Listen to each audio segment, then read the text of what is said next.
Olá, turma, tudo bem? Como vocês estão? Eu creio que vocês estão bem, eu também estou bem. Hoje a nossa aula tem como tema Democracia e Ditadura no Brasil. Mas, primeiramente, eu convido vocês a dar continuidade à construção do nosso hábito, que é se colocar no lugar silencioso, confortável, com o nosso material à mão, ok, meus amores? Isso vai fundamentar a nossa videoaula.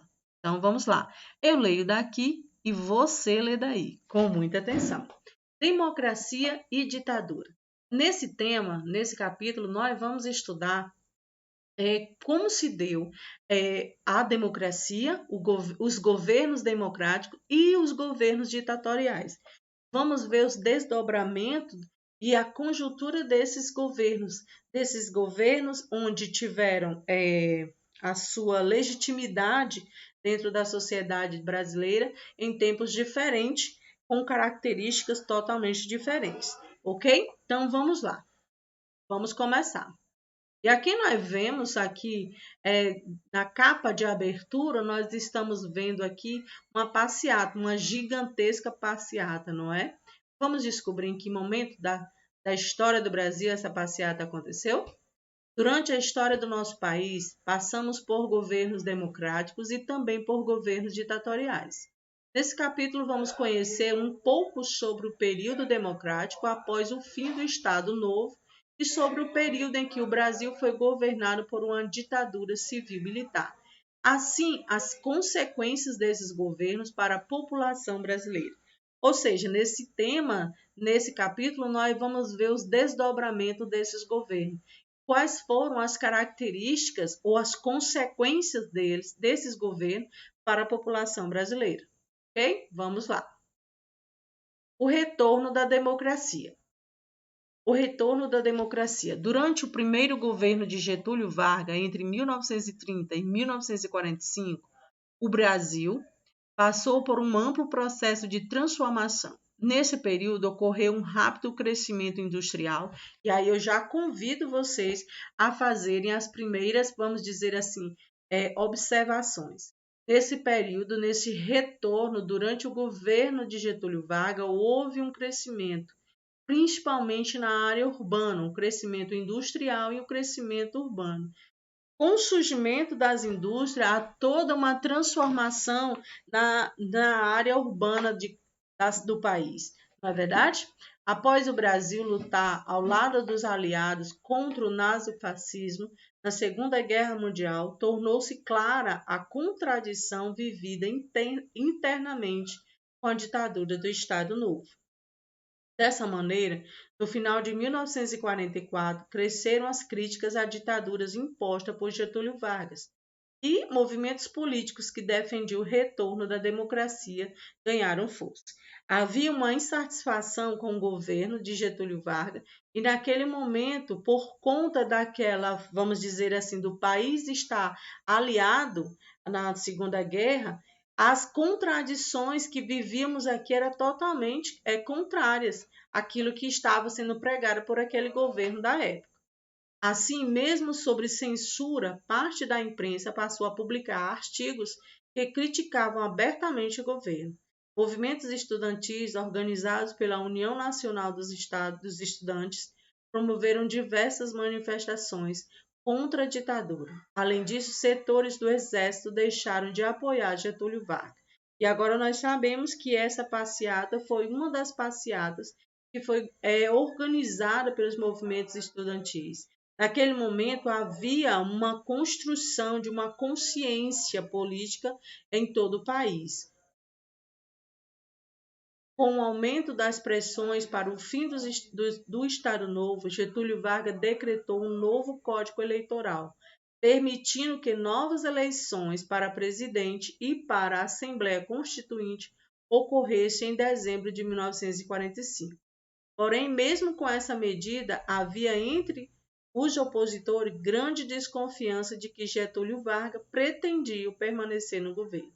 Dessa maneira, esses grupos ampliaram ainda mais a pressão, levando o governante a renunciar em 29 de outubro de 1945, encerrando assim o Estado Novo.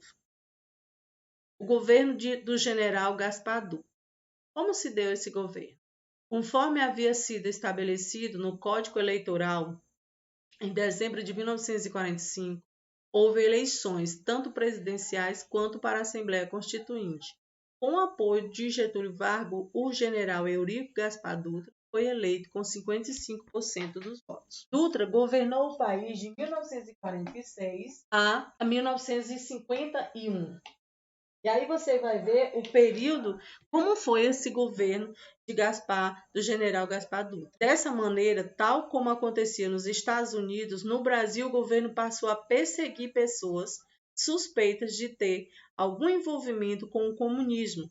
Diversos funcionários públicos foram demitidos por esse motivo. O Partido Comunista Brasileiro foi declarado ilegal e os parlamentares comunistas tiveram seu mandato cassado.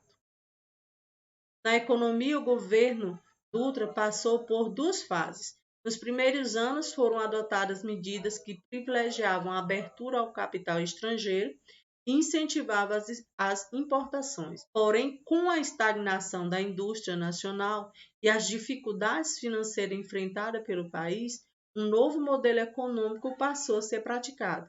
Assim, foi adotada uma política que dificultava as importações, gerando um pequeno crescimento da produção industrial brasileira. No entanto, esse novo modelo econômico não foi capaz de controlar a crescente inflação do país, bem como não conseguiu melhorar as condições de vida dos trabalhadores, que sofriam com o congelamento de seus salários. Naquele momento, nós vamos perceber que a estrutura pela qual passou o governo Gaspar Dutra foi um momento de transição, onde saímos do Estado Novo, do autoritarismo de Getúlio Vargas, e vamos viver um governo que foi apoiado por Getúlio Vargas. E aí ele toma medidas que vai trazer consequências desastrosas para o Brasil daquela época. Uma dessas medidas foi o congelamento dos salários. Havia um crescimento da inflação no país, as pessoas elas não conseguiam melhorar as condições de vida e os trabalhadores eram os que mais sofriam por conta do congelamento de seus salários. O retorno de Getúlio Vargas ao poder. Nas eleições de 1950, Getúlio Vargas concorreu novamente ao cargo de presidente da República. Durante a sua campanha, ele criticou o governo de Dutra. Olha só, criticou o governo de Dutra e o governo de Dutra foi inicialmente apoiado por Getúlio Vargas, chamando atenção para o descaso com que ele tratou as questões sociais do país. Eleito, Getúlio Vargas assumiu novamente a presidência do país. Isso foi consolidado como os direitos trabalhistas. Naquele momento que Getúlio Vargas assume, ele toma uma posição a favor dos direitos trabalhistas. Mas isso por quê? Porque ele tinha objetivos maiores a ser alcançado. A disputa entre nacionalistas e liberais ganhou força durante sua gestão, a gestão de Getúlio Vargas, principalmente entre os militares.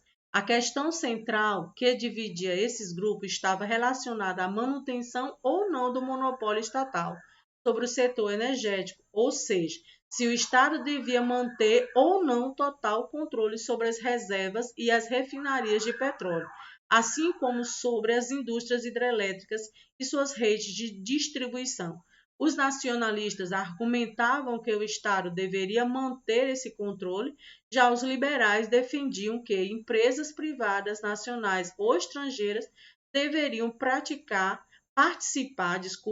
da exploração desses recursos. E aí nós vamos ver que durante esse governo, nós vemos aí a disputa entre entre dois grupos, os nacionalistas e os liberais, que na verdade eles tinham seus interesses para o seu enriquecimento, eles não pensavam no país como um todo, e isso gerou graves consequências para o país naquela época. Os militares nacionalistas passaram a ser perseguidos pelos militares liberais a partir de 1952, acusados de serem comunistas. Os nacionalistas foram excluídos do comando das Forças Armadas Brasileiras, as quais também deixaram de apoiar Getúlio Vargas, que mantinha sua política nacionalista. Conservadores e progressistas. E agora nós vamos ver esses grupos, como foi que eles foram formados e quais eram seus objetivos. Durante a década de 1950, houve um crescimento da polarização política no Brasil, ou seja, cada vez mais as pessoas passaram a se concentrar em grupos com ideias extremamente opostas. Dessa maneira, formaram-se dois agrupamentos principais, os conservadores e os progressistas. Os políticos conservadores se organizaram com base na junção dos anticomunistas radicais com os liberais. Esse grupo tinha um apoio de grandes capitalistas estrangeiros e era composto pelas oligarquias rurais e a alta burguesia comercial, industrial e financeira do Brasil. Os políticos progressistas se formaram com base no apoio de comunistas aos nacionalistas. Em sua maioria, esse grupo era composto por trabalhadores urbanos e por intelectuais. E aí nós vamos ver a formação desses dois grupos, desses dois agrupamentos, e quais eram seus interesses de fato naquela época. Getúlio Vargas, a morte de Getúlio Vargas. Getúlio Vargas ampliou as políticas nacionalistas de seu governo a partir de 1953. Entre outras medidas, ele criou a Petrobras, empresa estatal que passou a deter o monopólio da extração de petróleo no Brasil. Em decorrência da polarização no país durante o seu governo, Getúlio Vargas passou a sofrer severas críticas por sua posição nacionalista. Essas críticas ampliaram-se especialmente após o presidente conceder um aumento de 100% para o salário mínimo, em maio de 1954. Essa medida provocou descontentamento entre os empresários brasileiros. A crise política enfrentada por Getúlio Vargas se tornou mais grave após um de seus maiores opositores, o jornalista Carlos Lacerda, sofrer um atentado em agosto de 1954. O responsável por sua segurança, o major da aeronáutica Rubens Vaz, foi morto enquanto o jornalista sofreu ferimento. O chefe da segurança de Vargas, Gregório Fortunato, foi apontado como mandante do crime, gerando indignação entre os opositores do governo. Após o atentado, houve grande pressão, principalmente dos militares brasileiros, para que Getúlio Vargas renunciasse. O manifesto assinado por generais da Marinha, do Exército e da Aeronáutica foi entregue ao presidente, exigindo seu afastamento do cargo. Coagido, Getúlio Vargas se suicidou na madrugada de 24 de agosto de 1954, gerando grande comoção entre a população brasileira. E aqui, meus amores, nós encerramos a nossa aula de hoje. Espero que vocês tenham compreendido, espero que vocês tenham gostado e espero também que vocês possam realizar as atividades com alegria e com êxito. Beijos e até a próxima, turma!